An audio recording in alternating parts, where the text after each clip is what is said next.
Olá!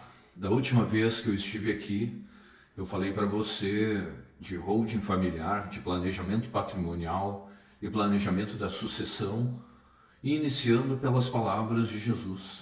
Não sei se você lembra, mas eu me referi àquilo que está escrito no livro de Mateus, no capítulo 5, versículos 21 até o 29.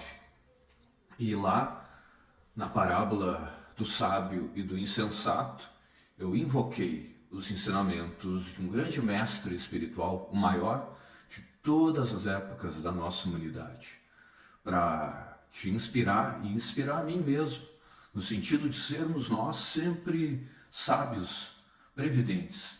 E nas palavras de Jesus, o sábio é aquele que ouve as palavras de sabedoria e as pratica.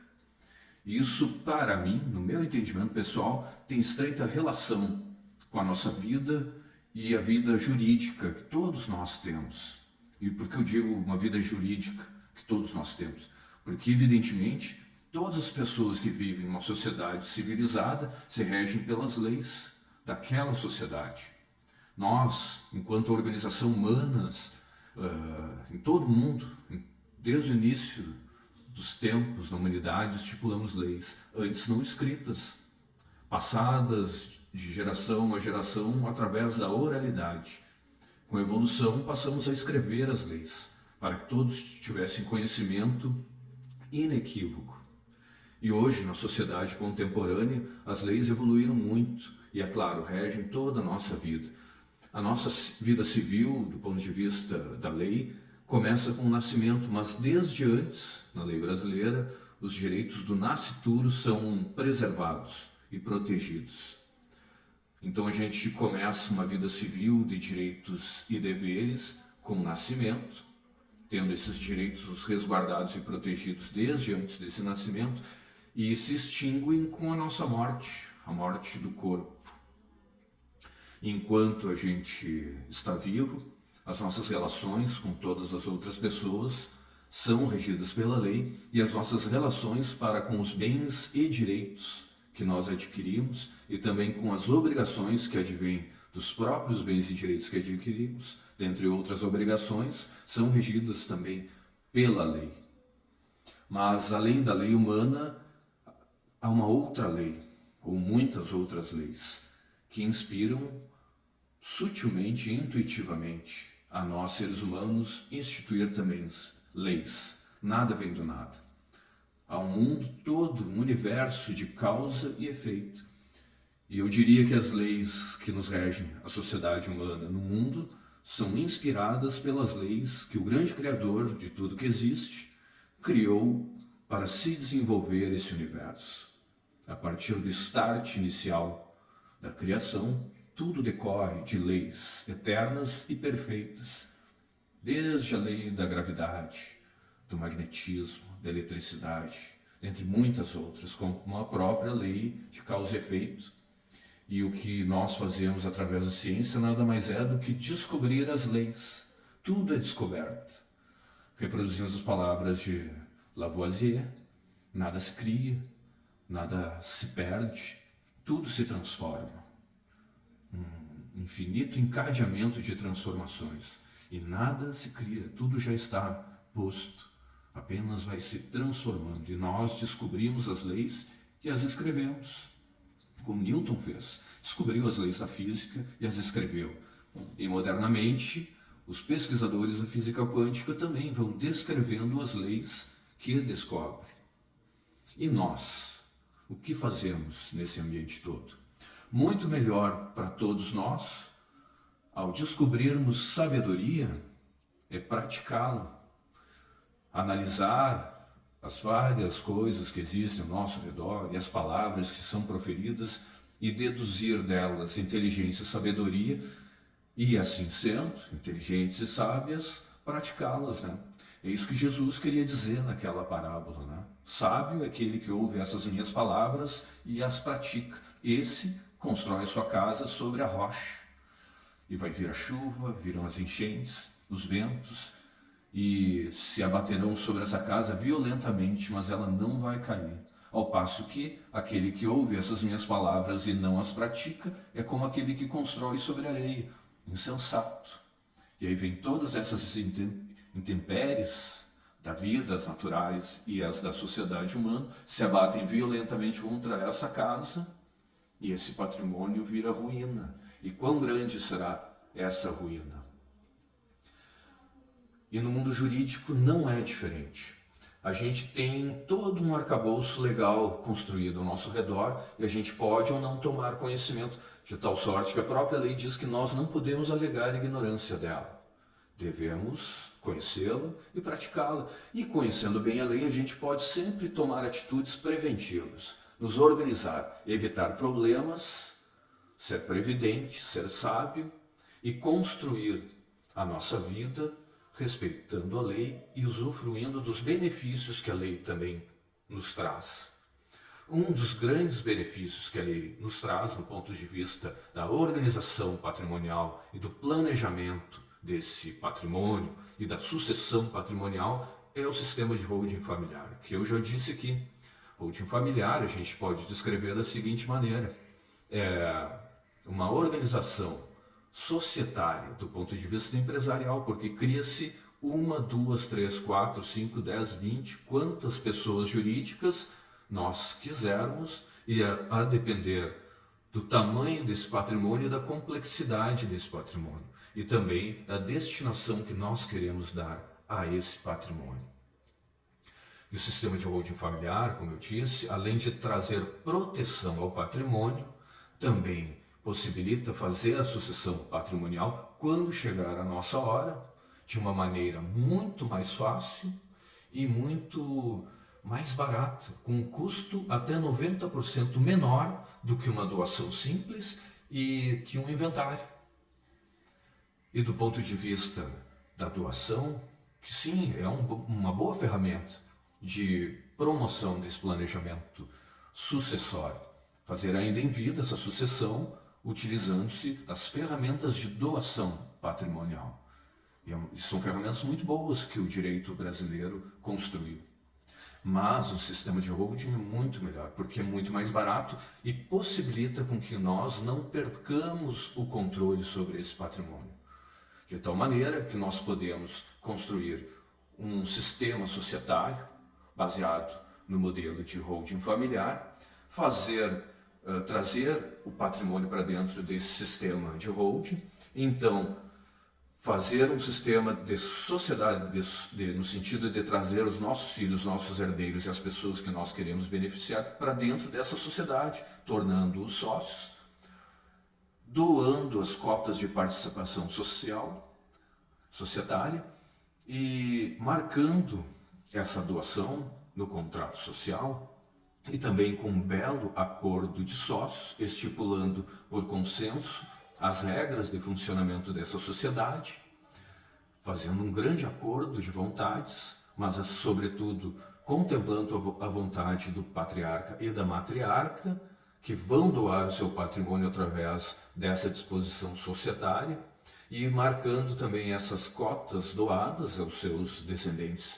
aos seres amados, com cláusulas de inalienabilidade, que quer dizer que elas não podem ser vendidas, com incomunicabilidade, caso você não queira que essas cotas se comuniquem com o regime de casamento, com os cônjuges dos herdeiros, e também com cláusulas de impenhorabilidade, possibilitando uma maior proteção desse patrimônio, de tal forma que eventuais problemas jurídicos ou financeiros desses herdeiros não vão afetar esse patrimônio através das cotas.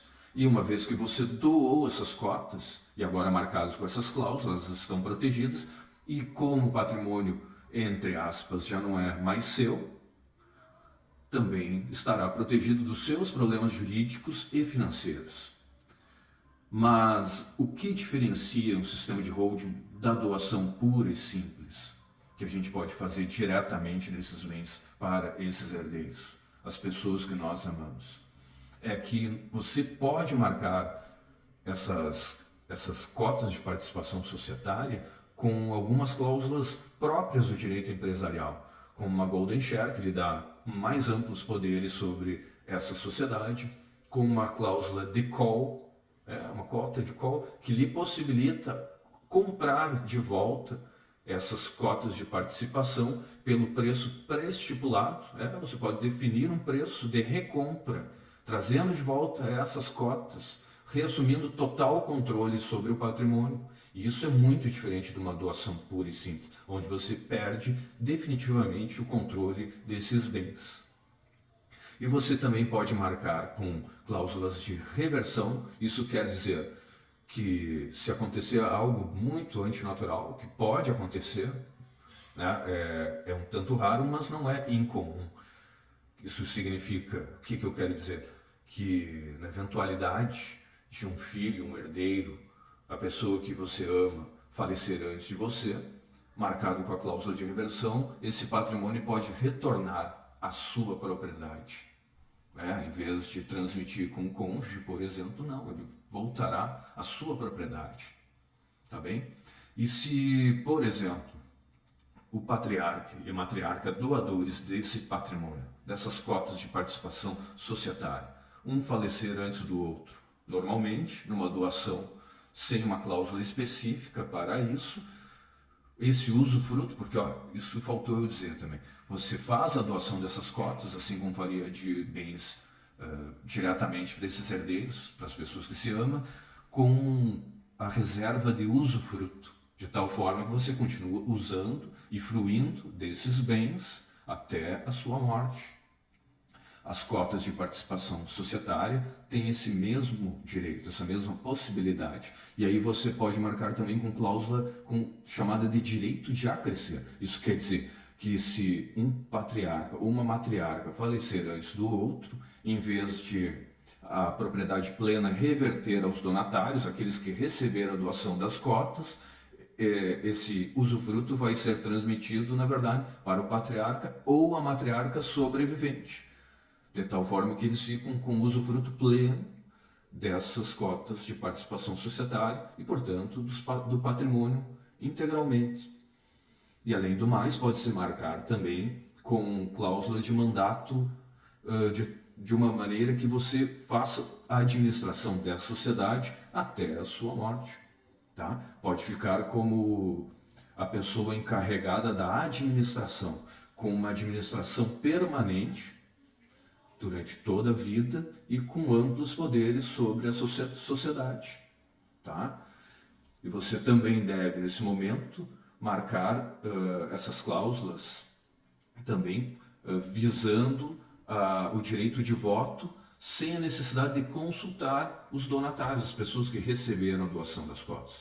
Você fica, então, com o mandato, a administração da sociedade e até o direito de voto sem necessidade de consultar aqueles que agora, já que você doou essas cotas, são os proprietários, com a chamada nua propriedade, porque eles apenas têm a propriedade enquanto você tem o usufruto e todos os poderes administrativos sobre ela.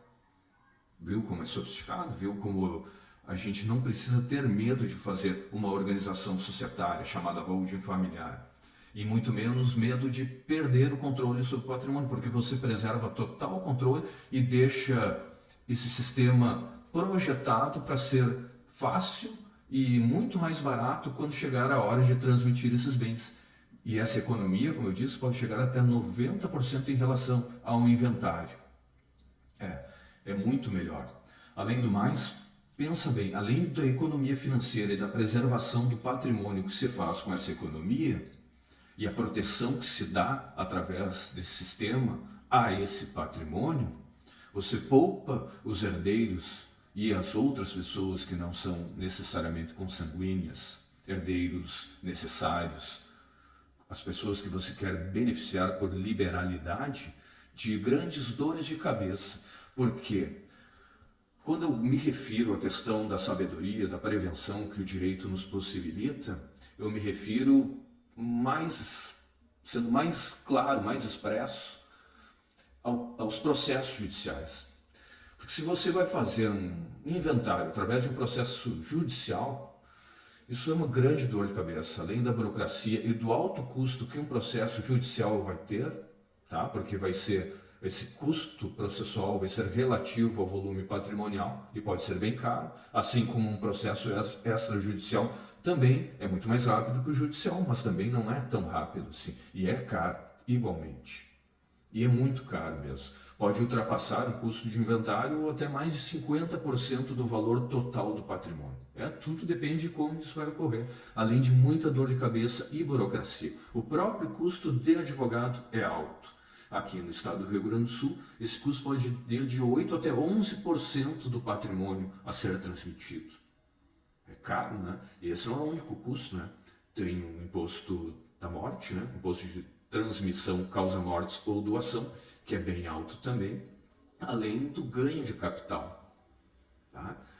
Ganho de capital que pode ser de 15% sobre a diferença da aquisição dos bens e o valor de transmissão, o valor de mercado, porque se transmite por inventário ou doação o patrimônio pelo valor de mercado. E sobre essa diferença do custo de aquisição, aquele valor lá que você adquiriu um dia e agora o valor de mercado atual, incide imposto de renda sobre ganho de capital na ordem de 15%. Tá? Isso, através de uma holding, pode ser diminuído para até 5,5%, 6,5%, dependendo de como se organiza essa sociedade. É totalmente possível. E se você vai locar, por exemplo, numa pessoa física, você vai ter imposto de renda de até 27,5%, enquanto que numa sociedade, através do sistema de holding, você pode ter uma tributação de até 11,3%. Isso é quase 3 vezes menos. Já pensou? E como eu não perco a oportunidade de falar do Evangelho, das leis divinas e da sabedoria que nós encontramos nos livros sagrados, como a Bíblia, eu gostaria de invocar aqui mais um instante de sabedoria que nos evoca a prevenção, a adoção das palavras de sabedoria e sua prática. E para hoje, para nos inspirar, eu trago a segunda carta de Paulo a Timóteo. E eu vou ler só uns trechinhos aqui para você se sensibilizar com o que é a sabedoria e a prevenção. No final você vai entender por que eu escolhi esse trecho. No versículo 2 da segunda carta de Paulo a Timóteo, Paulo se refere a Timóteo da seguinte maneira. Olha só que lindo. A Timóteo, meu amado filho, graça, misericórdia e paz da parte de Deus Pai e da de Jesus Cristo, Senhor nosso. Olha como ele chama Timóteo. Meu amado filho. E aí, ele diz assim, olha só nesse trecho aqui, no versículo 9 do capítulo 1, né, da carta. Mas segundo o seu próprio propósito e graça, que nos foi dada em Cristo Jesus antes dos tempos dos séculos, né, porque Jesus é o mestre do nosso planeta, que presidiu a construção desse planeta, um lugar que ele preparou para nós, assim como ele prometeu, né, no final, que nos prepararia um outro lugar para nós que evoluíssemos. Ele preparou esse para nós também, antes dos tempos dos séculos, e que agora é manifesta pela aparição de nosso Salvador Jesus Cristo, o qual aboliu a morte. Ele aboliu a morte e trouxe à luz a vida e a incorrupção pelo Evangelho. Claro, porque Jesus ensinou para nós, através do seu Evangelho, do próprio exemplo, a superação da morte, né? Afinal, ele ressuscitou ao terceiro dia e mostrou que a vida continua para todos nós. Mas se a vida continua e apenas morre o corpo, que se transforma e os seus átomos que se desagregam daquele corpo sem vida, vai tomar parte em outros corpos, tendo novas experiências do ponto de vista atômico, quântico, né? O que acontece conosco é a nossa consciência? Se continua, né? E a gente lá do outro lugar, do outro lado da vida, observando tudo que fica para trás, observando que aquelas crianças que nós criamos, os nossos herdeiros, os nossos filhos, além da dor da nossa ausência, da saudade, né, pela nossa ausência naquele momento tão triste, né, que nós nos despedimos, ainda que seja por um tempo, né, mas nós nos despedimos e sentimos saudades, e isso é uma dor. E além dessa dor, os filhos, os herdeiros, as pessoas que nós amamos, que queremos beneficiá-las com o nosso patrimônio, porque ninguém que ama constitui um patrimônio apenas para si mesmo. Também quer deixar um legado para as pessoas que se amam, né? E junto desse legado vem a dor da nossa ausência e vem também a dor do inventário, a dor da burocracia, dos altos custos e do tempo que isso pode levar. Através de um planejamento patrimonial, nós podemos evitar tudo isso e olhar lá do outro lado com muita satisfação de ter tomado as providências, de ter sido sábio, de ter ouvido as palavras de sabedoria e tê-las praticado, tanto do ponto de vista espiritual quanto do ponto de vista material e do direito, usando tudo aquilo que o direito nos possibilita para ser sábio, para deixar tudo organizado. Então nós olharemos do outro lado com muita satisfação e paz de consciência, deixando em paz também os nossos amados, com tudo resolvido e preservando o patrimônio para eles.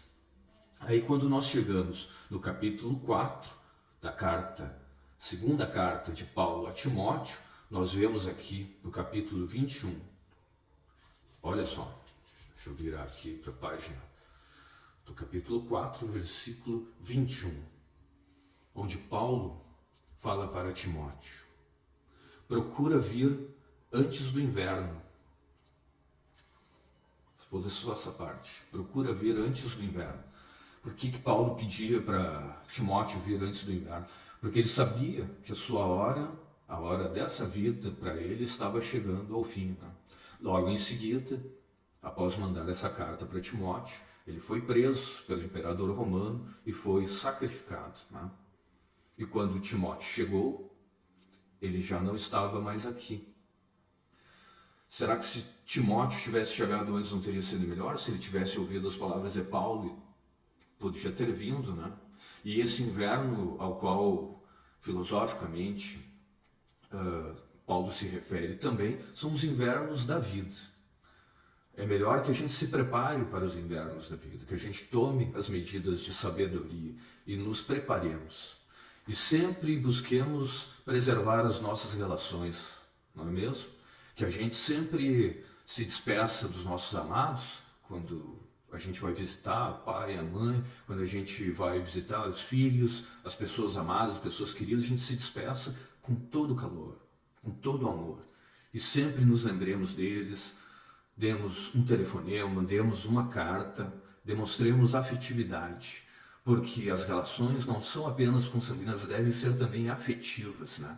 E a gente, tudo que puder fazer para demonstrar o nosso amor, nunca vai ser pouco.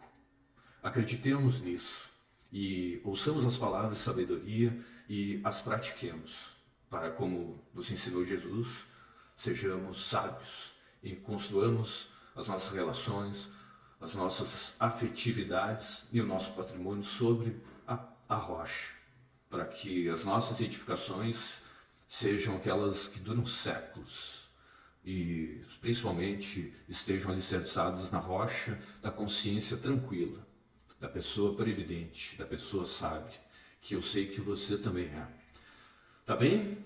Eu sou o advogado Leonardo Andrade, eu sou especialista em direito patrimonial, em direito imobiliário e em direito sucessório. E por aqui eu sempre vou estar falando a respeito desses temas. E sempre que eu puder, eu vou aproveitar o ensejo para enviar uma mensagem de sabedoria através do Evangelho de Jesus e tudo aquilo que os apóstolos e as Escrituras Sagradas têm a nos transmitir.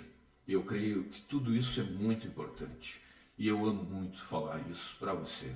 Eu falo do meu coração para o seu coração, visando apenas o bem, a prevenção e a sabedoria. Tá bem? Conte sempre comigo para trocar uma ideia, um propósito maior a respeito dessas sabedorias, tanto do ponto de vista do mundo, no direito, quanto do espiritual. Tá legal? Um grande beijo do meu coração para o seu e a gente se vê na próxima etapa dessa construção, dessa jornada maravilhosa de todos nós. Tchau!